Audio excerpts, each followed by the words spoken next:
Hey there folks, welcome to Spectrum Pulse. We talk about music, movies, art, and culture, and I can say this particular set of reviews, it's a little bit quieter, I think. No idea how well it's going to circulate, except for the one big one that I'm sure a bunch of you have already seen, but let's get to it. This is On the Pulse. So before we go any further, if you would like to like and subscribe, I would be extremely grateful. As I've said before, these sorts of compilations, they don't always get the broadest circulation. Folks still like them though, so if you guys want to actually share this around, that'd be much appreciated, especially as, again, there's a lot of indie, underground, back catalog artists that I'm covering here. But now onto the matter at hand. We got 8 projects on the docket. Let's first start off with, from Lamp of Murmuur, Saturnian Bloodstorm. So this one-man, raw black metal project out of Los Angeles has been getting buzz and critical acclaim the past couple of years. And while rough mixing held me back from getting into the early albums and splits, the mixing and mastering here have been cleaned up significantly, with traces of symphonic bombast to pair with the borderline thrash riffs, sharper bass lines, and blast beats, and albeit with a bit too much compression. Hell, most of the gothic atmospherics have been sacrificed for a lot of mid-90s black metal worship, leaving some of the drums kind of tinny and underpowered, and I gotta say the gurgling howl of our frontman is not as impressive without some of that lo-fi atmosphere. And while we're in this territory, the chilly brutality of the lyrics can feel a bit limited, more focused on cycles of classical epic violence than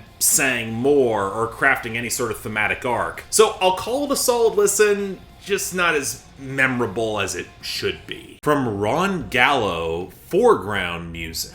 So after Heavy Meta and Really Nice Guys, Ron Gallo did lose me hard in his fatalistic psychedelic experimentations over self-referential throwback garage rock, especially in some awkward production choices. So I'm very happy to say this strikes a much stronger middle ground after the ugly mess of Piecemeal. The social satire is once again sharp, spanning American existential confusion and machismo and late capitalism, and why folks would choose to live like this, with his own hypocrisies and failings providing something of an answer. It's a very anxious, frustrated album, but in between the wry humor and a real sense of empathy, it doesn't quite feel as bleak this time, even if the mixing choices can lean in towards the squealing and staccato. Thankfully, the grooves, production, and hooks are a lot stickier and more robust this time, so if you're looking for a short record of throwback garage rock that still feels current, I think it's a winner.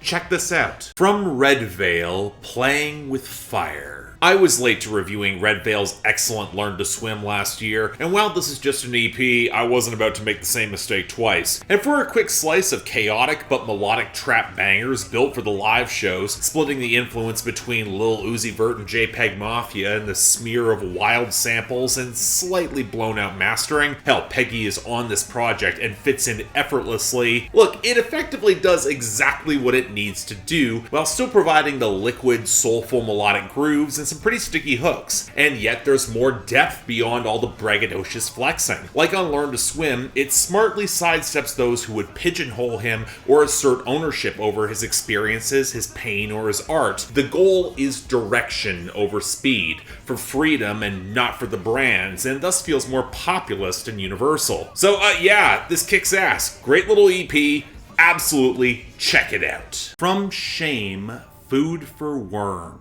Yes, I know, I'm late to this. I've been late to Shame for a while now, as this subgenre of washed-out retro UK post-punk can run together if you hear too much of it. Thankfully, Shame seemed to have more riotous anthemic spark, closer to early Idols, and while I really didn't care for Drunk Tank Pink washing everything out, this album works a little bit better. An exploration of male friendship, both platonic and erotic, pushed through the emotional ringer, as past years of isolation as the metaphor to how it can feel in those cases. But while I usually like Flood's well-balanced production, and venturing into 90s indie rock, even psychedelic rock, it's an interesting step, the foundations of dreary post-punk and some muddy mixing doesn't really help elevate the band's best beyond their influences, which nowadays sound an awful lot like Black Country New Road. I don't know, it's solidly constructed, I'd say it works, it definitely ends really well, just nowhere as distinct as it should be. From Caitlyn Smith, High and Low. Full disclosure, if you saw my review of Caitlyn Smith's High EP on The Pulse, you've already heard me discuss over half of this album, which repackaged that EP with 6 new songs to make it a proper full length. Please get Caitlyn Smith off of Monument Records. This career mismanagement is criminal. So unfortunately, you also can't get away from self-produced, rougher vocal mixing, missing some of that grandeur this album deserves. But at least in the new songs, Smith brought some of the detailed, high romantic lyrical flair to pair with the aching melodrama she can sell with her incredible voice, including a collab with Garth Brooks and Mississippi where they actually balance out really well. Hell, with Alaska and the closer The Great Pretender, it feels like we finally got the better half of that album smuggled in, even if it does tilt a bit more towards an adult contemporary sound. So yes, it still feels transitional,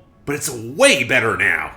Check it out. From Liturgy, 93696. Look, I said my piece on Liturgy back in 2020. Black metal that smashes into a grooveless pileup of squealing glitch, chamber music, and utopian but pretentious philosophical wank. More interesting to talk around than experience. So while there's this maximalist ecstasy in trying to seek a radiant cleansing through gender euphoria, and Steve Albini's production adding some visceral crunch through the live recording, the cacophony is a trilling grind. The vocals are incoherent, the transitions are painfully clunky, as are the shambling, undercooked lyrics, and it's very telling that any sort of transcendence from Gnostic Catholic Apocrypha to Aleister Crowley feels so hyper-individualist, naively entrenched in a lot of hierarchies. Its limits on deconstruction and emancipation feel very stark. Look, to some it's going to be this transcendent culmination. I hear an exhausting slog that's got its moments, but is not as smart or powerful as it thinks it is. Just not for me. From Kara Jackson, Why Does the Earth Give Us People to Love?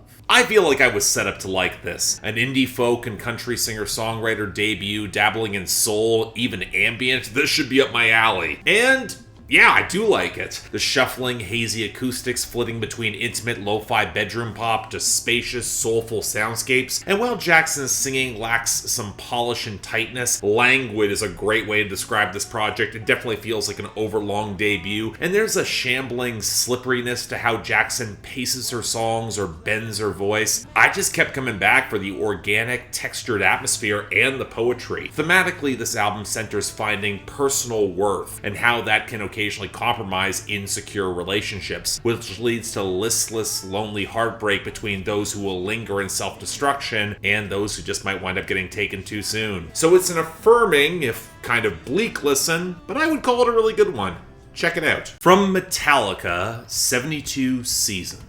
Look, I said my piece on Metallica and by extension thrash metal back in 2016 when I reviewed Hardwired to Self-Destruct. They were glorious in the 80s, the following decades are an exercise in inconsistent production, coasting on legacy at best and disastrous misfires at worst. And really, I can just copy-paste all my old critiques of Hardwired for this album. Same lousy drum mixing, the tinny cymbals and the flat click of the kick drum overpower so much of this project, the same underpowered bass, same bloated runtime, same riffs that don't take a single chance or risk. Thank God for Kirk Hammett's solos, which can thankfully keep me a little bit interested, in comparison with James Hetfield's increasingly checked out vocals and really stilted lyrics. When he's not openly recycling, the personal angst is sold really haphazardly and kind of at odds with his delivery. Look, I'm not gonna call it a bad Metallica album, but it is a redundant one. You can probably skip it. So yeah, once again, thank you all so much for watching. If you'd like to like and subscribe, I would be extremely grateful. I got a bit of a lull coming up on the schedule, hopefully more back catalog acts that I'll be able to churn through. We're working through it all here, just stay patient. Beyond that though, anything else I might be able to do to improve my presentation, I'm all ears. If you guys want to get albums on that particular back catalog, link to my Patreon is right over there, where outside of supporting my channel through my merch, you guys can get albums on my schedule, argue with me on Discord, the whole shebang. Don't feel obligated, tough times, I understand, but the option's available. Till then, I'm Mark, you're watching On the Pulse on Spectrum Pulse, and I'll see you next time.